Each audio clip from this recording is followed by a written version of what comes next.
Assalamualaikum warahmatullahi wabarakatuh. Nama saya Nurul Hanis Nadira binti Muhammad Tamizi. Saya merupakan pelajar Universiti Malaysia Kelantan, pelajar tahun keempat dalam kos Ijazah Sarjana Muda Keusahawanan Hospitality dengan Pujian. Saya sedang menjalani program 3UNI di McDonald's 404 Kuala Kangsar DT. Di sini saya akan menerangkan mengenai latar belakang McDonald's, proses pembelajaran di industri, penerangan terhadap bidang tugas di industri, sumbangan yang telah diberikan kepada industri, cabaran yang telah dilalui, cadangan terhadap industri dan perancangan masa hadapan. Untuk latar belakang McDonald's, seperti yang kita tahu, McDonald's yang pertama dibuka pada tahun 1955 oleh Ray Kroc. McDonald's Malaysia yang pertama telah dibuka di Jalan Bukit Bintang di Kuala Lumpur pada tahun 29 April 1982. McDonald's Malaysia dimiliki sepenuhnya oleh syarikat Reza Group dari Arab Saudi dan seorang rakan niaga tempatan di bawah sistem franchise yang dikenali sebagai Developmental License. Manakala McDonald's 404 Kuala Kangsar DT telah dibuka pada 25 September 2020. Seterusnya, penerangan terhadap bidang tugas di industri. Untuk semester ini, saya telah menghadiri 3 kursus McDonald's yang perlu dipraktikkan di store masing-masing setelah kelas selesai. Antara kelas yang telah dihadiri ialah Crew Leader Development Course, Advanced Shift Leadership Course dan Customer Experience Management Course. Pertama, coaching, di mana saya perlu membantu kru untuk meningkatkan kemahiran di stesen dan memberi teguran sekiranya mereka melakukan kesalahan dan memastikan mereka mengikut SOC yang ditetapkan. Seterusnya, membuat pre-checklist. Yang ketiga, delegate. Di sini saya membantu pengurus untuk menghantar kru break dan memastikan kru mencuci tangan setiap 30 minit. Seterusnya, saya juga membuat travel path selama 30 minit untuk memastikan store berada dalam keadaan yang bersih dan produk sentiasa tersedia untuk mengelakkan daripada berlaku servis yang lambat. Untuk travel pass, ketika peak hour, ia perlu dibuat selama 15 minit saja. Seterusnya, saya mempraktikkan metod last, iaitu mendengar komplain pelanggan, meminta maaf atas kecuaian yang berlaku, selesaikan masalah tersebut dan yang terakhir, mengucapkan terima kasih untuk feedback yang telah diberi. Metod ini digunakan untuk menyelesaikan masalah atau komplain pelanggan. Seterusnya, saya membantu dalam meningkatkan jualan di store, iaitu dengan membuat suggest selling. Saya memberi cadangan kepada pelanggan untuk menukar produk medium kepada produk large atau menukar soft drink kepada air McCafe. Dan baru-baru ini, saya telah belajar untuk membuat inventory count dan ini dibuat bersama pengurus Food Quality Manager. Seterusnya, proses pembelajaran di industri. Di semester ini, saya telah menghadiri beberapa kursus. Berbanding semester lepas, banyak pengalaman dan pengetahuan yang saya perolehi, terutama dari segi kepimpinan. Tidak mudah untuk menjadi seorang ketua atau pemimpin kerana banyak tanggungjawab yang perlu dipikul dan sebagai seorang ketua, perlu menunjukkan contoh yang baik kepada pekerja yang lain. Antara yang telah saya pelajari, sebagai seorang ketua, komunikasi yang baik sangat penting kerana ia akan memberi kesan kepada kerja seharian dan ia membantu untuk mencapai sasaran dan memberi motivasi kepada pekerja. Seterusnya, mengawal emosi sangat penting dalam melakukan sesuatu pekerjaan kerana ia bukan sahaja mempengaruhi proses kerja kita tetapi akan memberi kesan kepada servis dan memberi contoh yang tidak baik kepada tim. Berdasarkan pengalaman saya sendiri, apabila saya melihat seorang pengurus shift ditegur oleh pengurus atasan di hadapan kru yang lain. Dari apa yang saya lihat, walaupun ditegur oleh atasan di hadapan kru yang lain, pengurus tersebut masih dapat mengawal emosi beliau tanpa memberi kesan kepada proses kerja dan masih dapat memberi senyuman kepada pekerja yang lain. Di sini saya dapat melihat ia merupakan contoh yang sangat baik dan perlu diikuti oleh pekerja yang lain. Pengalaman yang seterusnya adalah membuat bahagian tugas.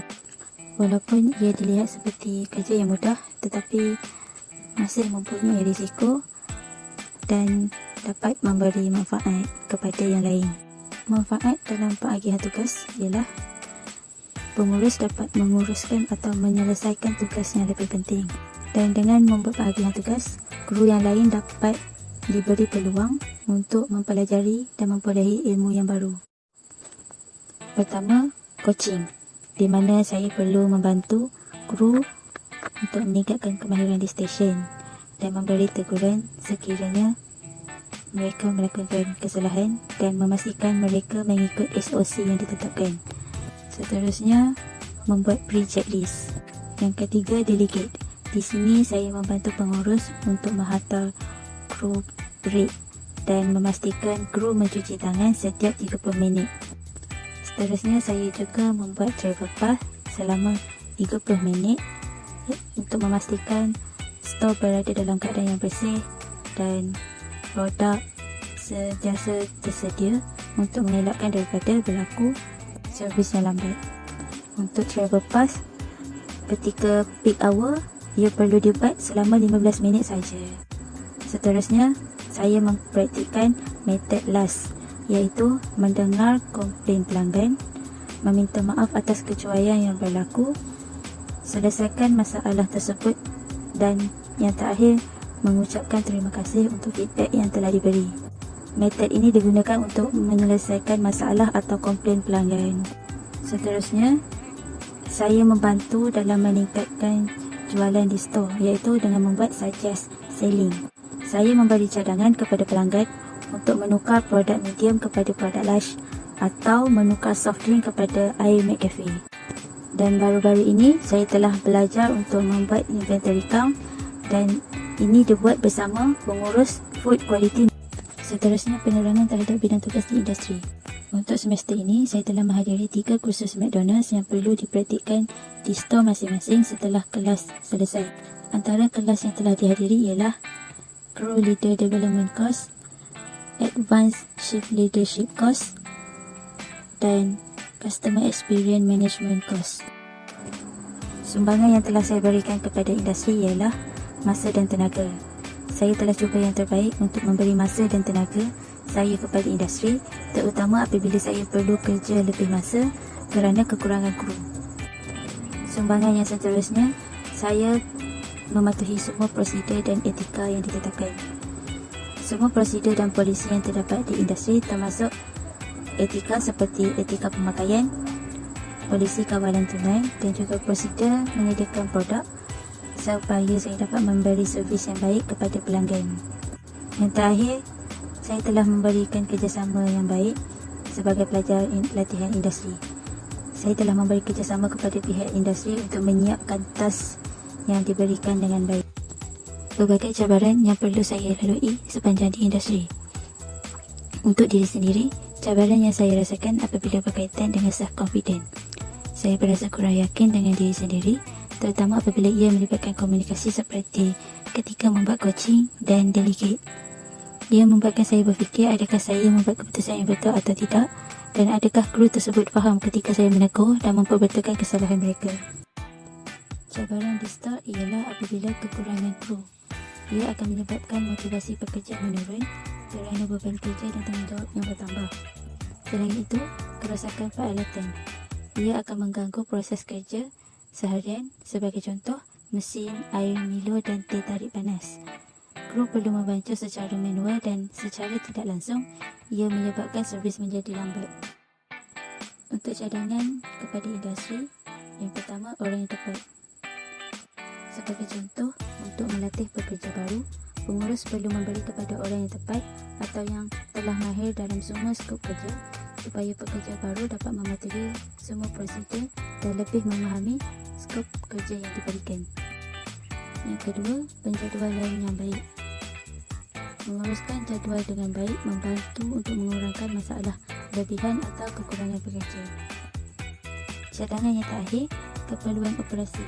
Di sini, pengurus perlu memastikan semua barang produk dan peralatan yang akan digunakan dalam keadaan yang baik supaya dapat memenuhi permintaan pelanggan. Dengan ilmu dan pengetahuan yang telah saya perolehi sepanjang di industri, saya harap saya dapat menggunakannya dengan sebaik yang mungkin untuk kerjaya saya di masa hadapan. Dan saya berharap saya akan dapat menjadi seorang ketua atau pemimpin yang dapat dicontohi oleh pekerja saya yang lain.